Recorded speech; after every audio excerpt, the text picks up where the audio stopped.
Okay, is that better?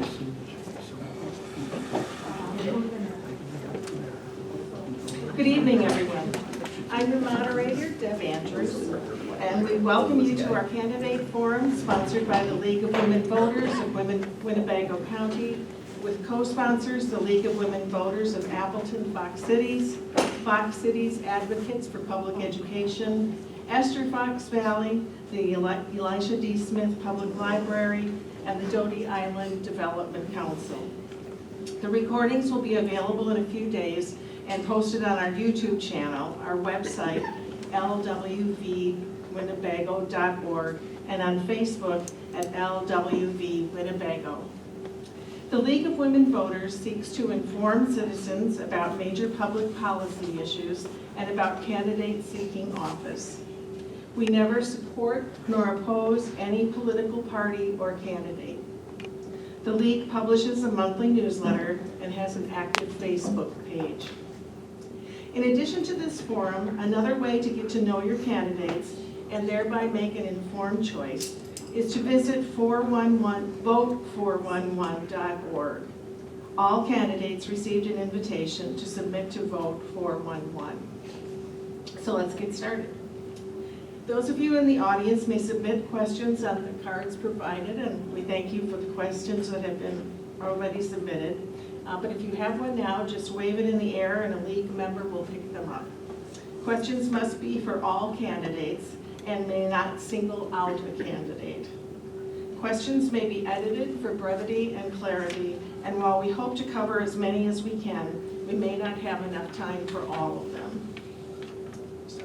Two candidates are competing this spring to represent District 8 on the Common Council in Menasha.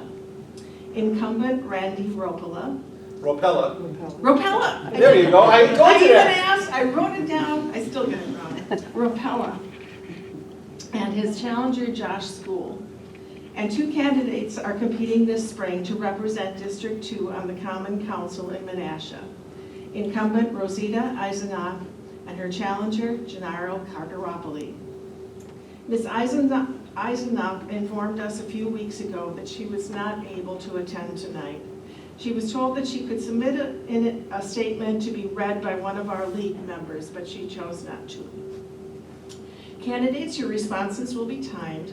Our timekeeper will give you cues.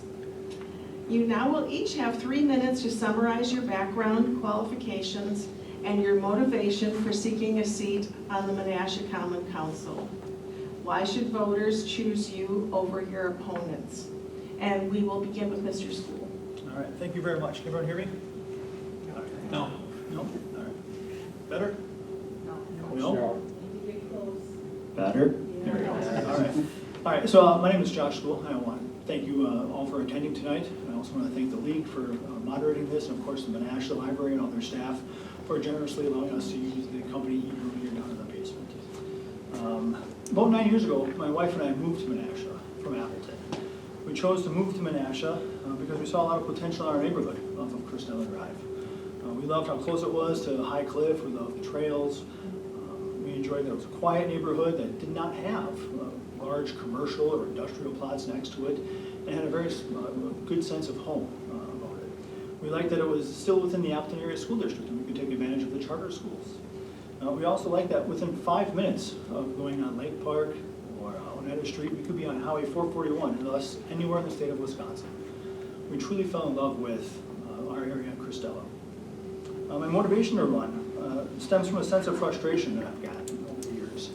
A sense of frustration from poor communication from some elected officials. A sense of stagnation both in ideas and maybe services that are provided to the city residents, specifically to us in the 8th District. As walking in the neighborhoods, I've heard many people state that they just feel detached from the rest of Menasha, almost like they're more part of Harrison or maybe even Appleton than they are the city in which they pay their property taxes. And that brings me to the other thing that I've heard a lot about. Motivation lies in our property taxes. Whether you like it or not, property taxes are a fact of life. However, I believe that it shouldn't be the overarching conversation from December through probably February when the initial bill and pain of paying that bill has subsided. The phrase that I've heard from some elected officials, well, this is the way we've always done it. To me, that phrase is the death roll of any organization, public or private. When I look at these problems, I found some solutions. Since deciding to run for election, I have a Facebook page, email, I've held listening sessions and plan to hold more listening sessions.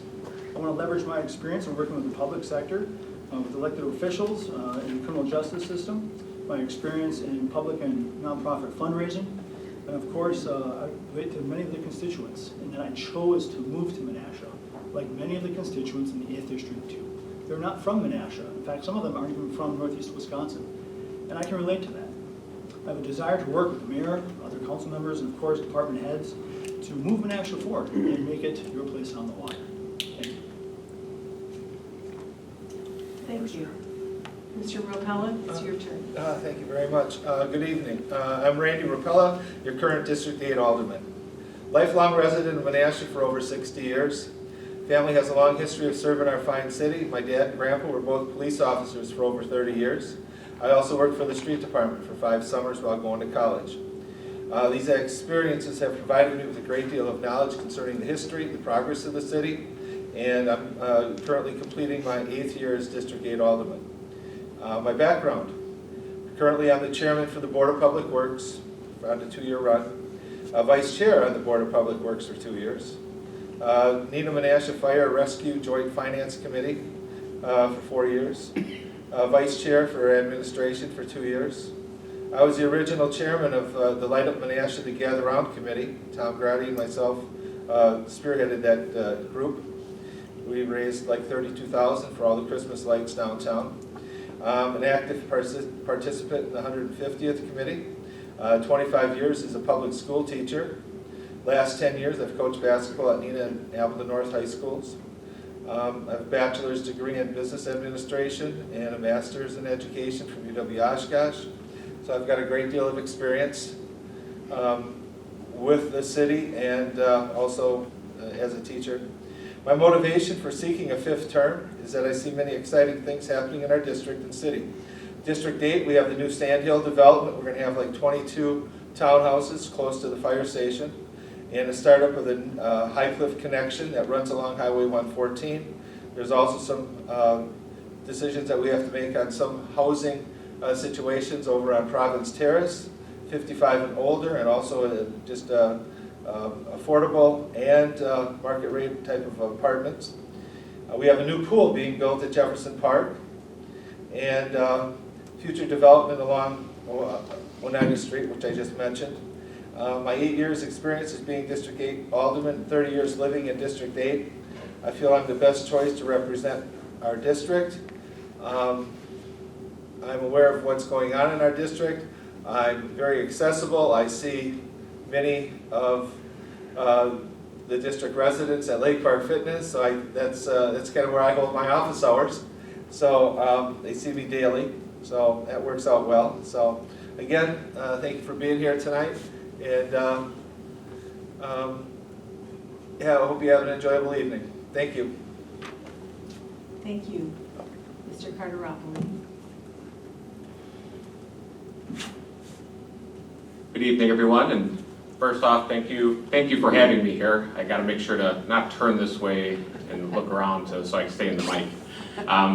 Thank you, everyone, for being here. Thank you for the League of Women's Voters for having me here. It's an honor to be here, and honestly, if I may be frank for a bit, I never thought I would do something like this. Running for alderman or really any office. So a bit about myself. I'm originally born in Chicago, or Berwyn, Illinois, but from Chicago. Yes, I'm a Bears fan. I apologize in advance to anyone here. And our motto's next year is always the year. But having said that, I've also lived in about a Humboldt Park area, kind of probably I would say a bad area of Chicago. So I've certainly seen cities at its worst. And that's something in particular with Menasha that I particularly love is the small city feel, and in fact I would even say I love the calendar. It's probably one of my first impressions moving to Menasha was the calendar here that's sent out, and it's it's touching, especially having moved from Appleton. I started my career as a certified public accountant in 2008 and been an accountant since. I also then worked in Menasha at Workman CPAs right in town as a certified public accountant. I started there January 2020, so I seem to have a knack for timing major events around events. Okay. Yes. Okay? Yes. So, anecdote aside, so I'm a numbers guy. So what impassions me to run for office is I love seeing the growth in what Menasha has accomplished.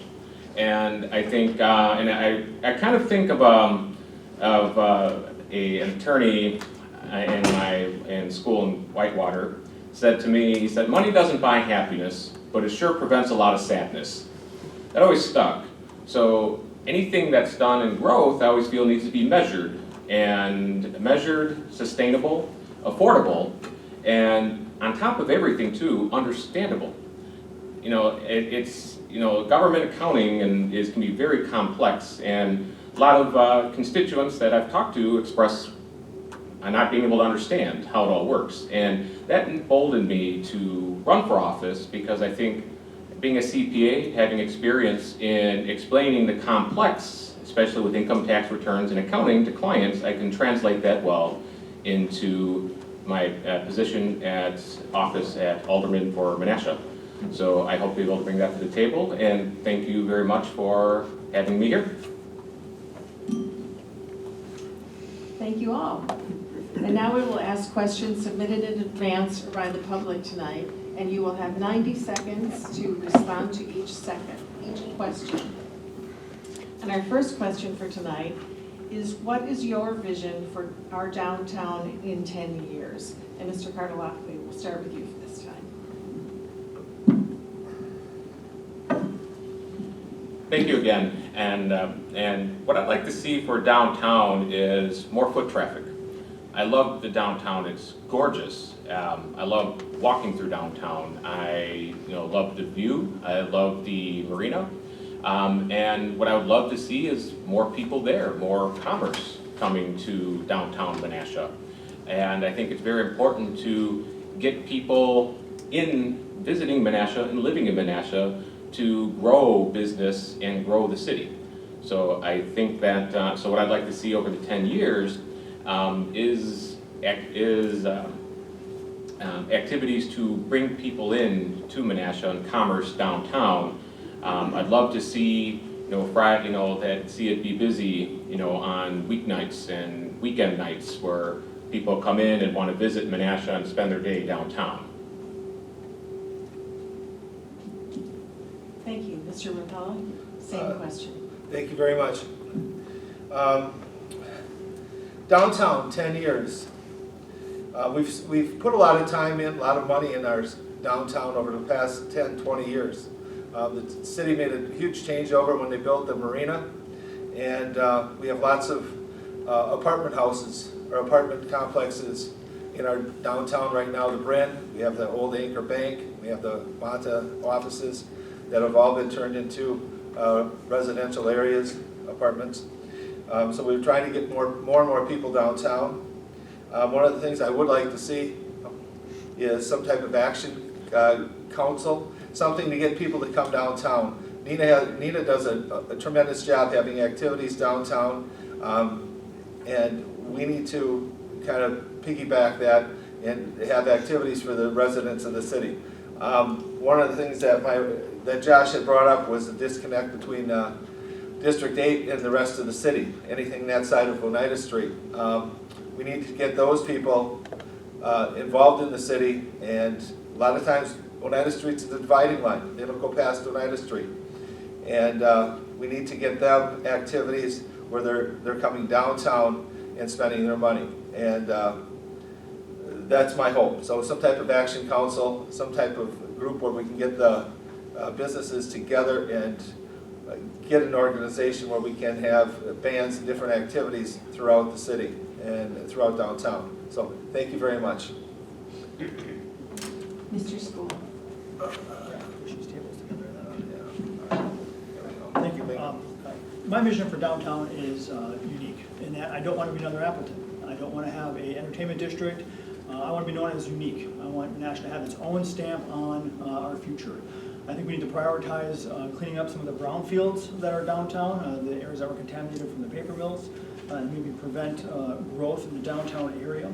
I think downtown as a business group or a business area, having some sort of organization similar to Appleton's Downtown Incorporated, where basically they're funded, self-funding, self-advocating group that can decide what's best for them and react more quickly than having to rely on the bureaucrats at City Hall.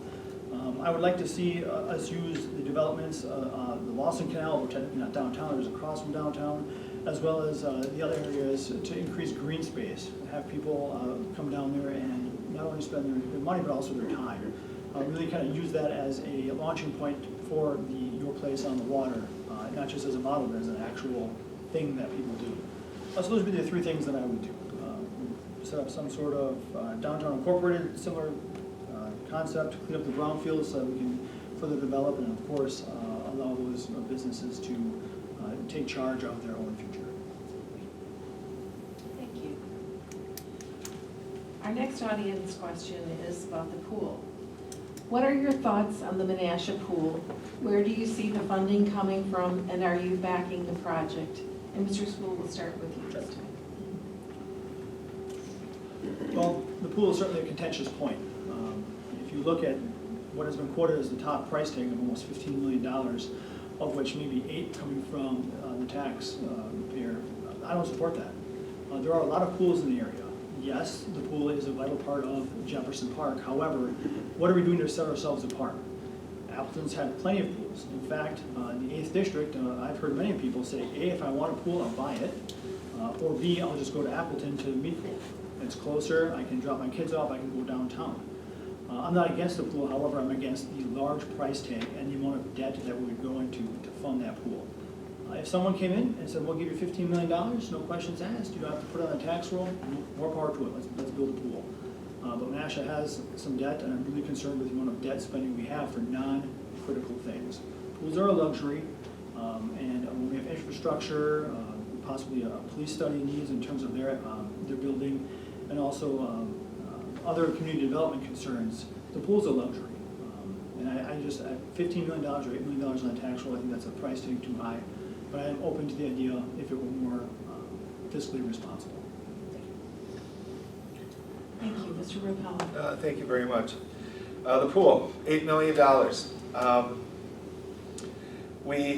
I did take a tour of the pool. Pool is in horrific shape. It needs to be rebuilt, redone, reconfigured. I agree with that. We did take a tour in September, so I understand the pool was built like right around 1960, so it's it's over 60 years old. I am for the pool. I'm not for spending anything more than $8 million. I know that is a huge figure, and I realize that people in District 8 are some of them don't need a pool, and they don't go to the pool as much as the ones that are closer to the pool as far as the residents go. I have put in a referendum question for the city to vote on for for Monday, that the city will not exceed $8 million, because I can see something going on. If they need to raise like $17 million for this pool, so they need to raise actually $9 more million. I can't see them doing that, and I just don't want the city to be on the, on the cuff for putting in money that we did not budget for. So I'm fine with stopping at $8 million. I think the city deserves a pool. $8 million will just give us a bare pool, but that's all we can spend. So thank you very much. I am for the pool for $8 million, no more. Thank you. Mr. Cardaropoli, same question. Thank you. First, my kids love the pool, so we visited the pool, we went to the pool, and I'll admit, I don't like swimming, but I like the pool. Now, having said that too, being a numbers person myself, certainly the cost is one of the biggest concerns, and I think it's paramount to get as much grants and funding as much as possible. I am for the pool. However, it also needs to be, again, manageable and watched. Simply because, especially with large construction projects, you have overruns, you have repercussions if you back out early. So it's not as simple as pulling the plug, for example, and I have to also respect the decisions made by the council voting for the pool. Having said that, I think my biggest thing that I would take from it is that the commentary I've gotten from constituents is that they still can't grasp what that's going to mean on their property taxes, because it's not something paid for in cash, it's borrowed and funded over time, and generally pools are something that lasts decades. So I think it's very important to monitor that and be able to express in raw dollars how that can help or how that will impact people's property taxes. But I also agree that overruns have to be watched so that way it's not ballooning into a larger project than originally anticipated. I would hope that at least half would be funded by grants would be ideal. Thank you. And speaking of large projects, someone wants to ask you all, should the city have referendum on large projects over $5 million? And Mr. Cardaropoli, we'll start with you this time. Without a doubt, I would say yes. That was fast. Blunt to the point.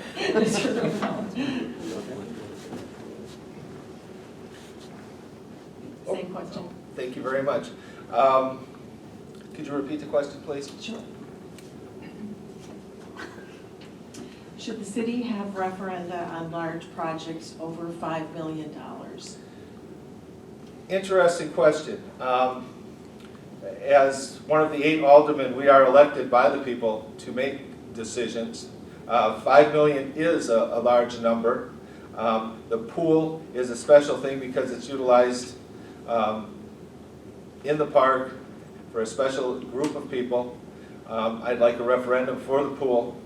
I can't necessarily point blank. I'd be a referendum for every expense of over 5 million.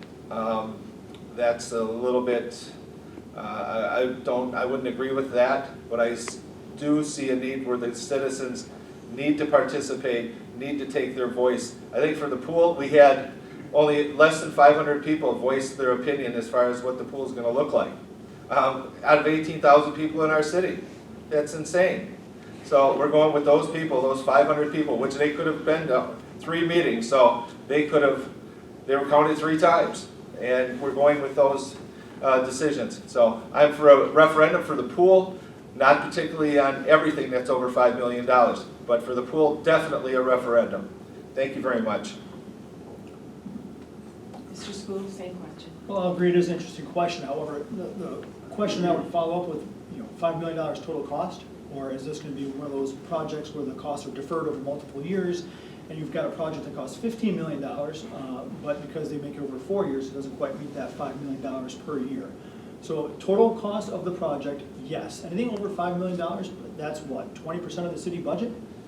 Yeah, I think that should be a referendum. That's a huge chunk of change, and I think that's something that the voters should definitely have a say in. So 100% yes. Thank you. Next question. There are many questionable practices that are driving rental prices up.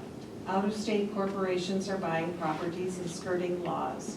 Do you think the city should regulate these type of rentals? If so, what ordinances should the city adopt to regulate these types of rentals? Mr. School.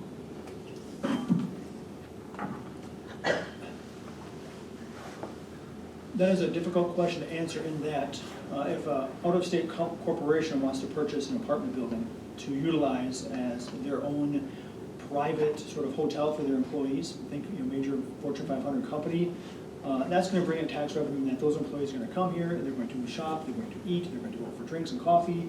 I don't necessarily want to say no to that. However, if we're talking about investment bankers coming up and purchasing valuable riverfront property to add to their Airbnb portfolio, that is highly questionable. And I would at least like to research that and see what sort of guidance the state could give us on regulating that.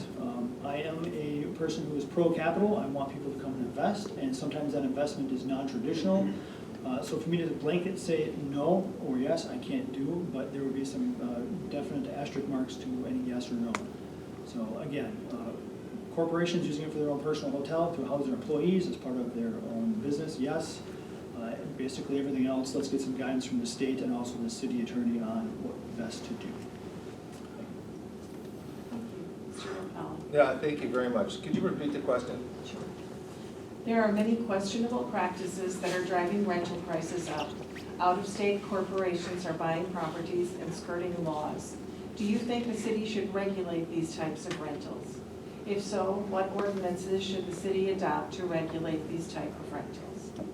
I think the city should regulate the rentals. We do have expectations of what those rentals would look like. We have, as far as patios, underground parking, those type of things. We do have control over those type of things. I'm not in favor of the out-of-state rentals as far as they're coming in and purchasing different apartment complexes. Right now we have a couple of apartment complexes going up in Province Terrace. They are local builders. One thing is though, when they have those apartments, they have a 15-year time period. And then after 15 years, they can sell it to whoever they would like. So that's where I'm a little bit concerned, actually a lot of concern, because I've seen apartments in Menasha go downhill pretty quick. I think of the Menasha Hotel. There's another complex on downtown that's started off really nice, and it's not the greatest place in the world right now. And those are on the second owners. So I guess rentals, the city needs to take more control and see what we can do as far as bringing in high quality people to own them, and somehow maybe even lengthen that 15 years if we can. Downtown is filled with a number of rental properties right now, and same with out past Oneida Street. So thank you. So we just need to have better control over the rentals. Thank you. Mr. Cardaropoli. Thank you. And learning from my prior answer, as far as nuancing a yes or a no, I'd like to expand on that. You know, the biggest crux of this or issue of this here is the affordability of housing, and that is paramount to any city, any place, anywhere. And certainly I've seen for, you know, like certain people who are, you know, that are struggling to pay rent, struggling to afford a mortgage, that have to compete with investors from California who have cash. You know, and a seller is going to sell to someone who has cash. You don't a cash offer is going to look a lot more attractive than a loan.